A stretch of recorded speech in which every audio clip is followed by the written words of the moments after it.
Hey everybody, welcome to day 9 of the 12 days of articles in review. My name is Mary Coughlin and I'm the president and founder of Caring Essentials Collaborative. Mindfulness, that's today's topic, mindfulness. What do you think about when you hear someone talk about mindfulness? Do you see how this concept might actually resonate with you as a professional in your clinical work? May help reduce the stress that you experience in bearing witness and serving incredibly vulnerable families in crisis. The work of this one particular paper, I'm going to reference some other ones, but the one particular paper that's kind of like the spotlight for this article in review was written in 2015 by Sandra Moll and colleagues, and it talks about investing in compassion by exploring mindfulness as a strategy to enhance interpersonal relationships in healthcare practice. The methodology that they use, the mindfulness-based program that they use, is very well studied. The developer or the creator of this particular strategy is Jon Kabat-Zinn. He developed it in 1979, and it's called Mindfulness-Based Stress Reduction Program. And it's been hugely successful in this particular study. What they did was they did pre and post group surveys, and then they invited the participants to then, enroll in this program. And then after the program, they did the post program survey. They then did focus groups to really try and round out what was the experience. And what they discovered is that the mindfulness-based strategy and stress reductions actually did work. And it helped these professionals not only at a personal level, where they articulated that they felt more resilient, more tolerant, more empathic. They were able to apply these principles of mindfulness not only in their clinical practice, but in their day-to-day encounters with other people.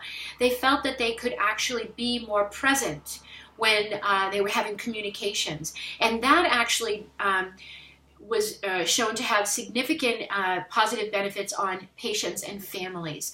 Certainly we've got lots of competing priorities in the clinical setting, and I know myself, I would find it really hard sometimes to just, be fully present and listening to somebody, share their grief, share their distress, while in my mind is like spinning like a top thinking, I've got to hang this med, I've got to do these vital signs, I've got to go check on my other patient, and I'm trying really hard to be present with you.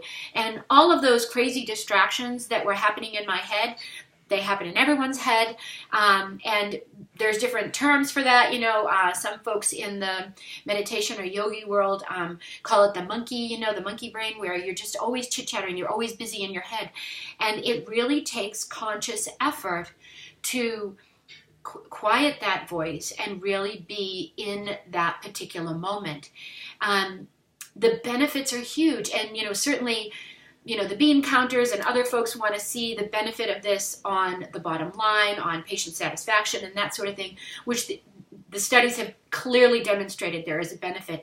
But I think the real benefit, the real magic of this is how it enhances our quality of experience, our quality of life in moving through the good work that we do, interfacing with our colleagues and that sort of thing.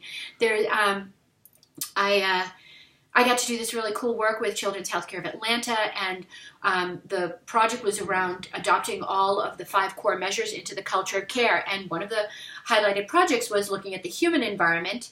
And my colleague, Myra Rolfs, decided that she was going to partner with the university and enroll in this mindfulness-based stress reduction program, a very similar program than what's described here. Unfortunately, there wasn't a lot of participation, and there needs to be some long-term follow-up, but each individual participant also verbalized very similar results from this mindfulness-based program. When I do my talks on trauma-informed care, this whole concept aligns beautifully with trauma-informed care, because again, it's about being present with the other person, with the family, with the infant, with your colleagues who are experiencing the stress and trauma associated with life-threatening illness and death and dying and all that stuff that happens in the newborn intensive care unit.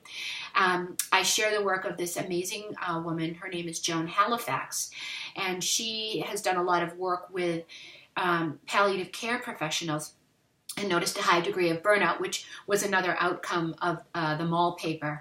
And what she deduced was that there was a need to cultivate compassion and that sense of mindfulness and presence. And so she created this really cool acronym that is GRACE, G-R-A-C-E. And this is a little practice that I know now that I've shared it with folks, you know, they come back to me and they tell me that they're doing it in their clinical practice, that they've made it part of their patient care routine, which is wicked cool, where before you even put your hands on the patient, before you pop the doors or lift up the incubator, whatever you do, the G is gather your attention, and the R is recall your intention. A, attune to the situation, attune to your patient. C, consider your options based on your attunement, based on what's happening. And then E, engage if that's appropriate, and then end the care encounter. And I think of this as an opportunity to, kind of frame the experience in a very ritualistic way almost, So in pediatric nursing, we don't generally do bad medical things to the babies in their bed. That's a safe space. That's their safe haven. So if procedures have to happen, I'm sure there's a better way to do this, but we take the child usually to the treatment room. And so the medical things happen there, and then the bed is their safe haven. But in the NICU, that's not an option for us, right? So if we can figure out some ways of framing or containing these encounters so that when these things don't happen, then you're safe. And so I think of it like, after you do GRACE, you open the doors or however you're going to approach your patient, and you lay your hands on the patient in a gentle, non-intrusive way, and maybe give a verbal greeting. Let the baby know that you're there.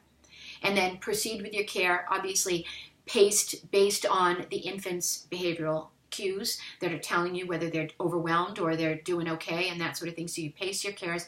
And then when all of your stuff is done, again, put your hands back on the baby in that same configuration at the beginning, as in the beginning of your care encounter, and give the baby a farewell, some kind of bye, see you later, whatever you want to say, and then hands off and move on.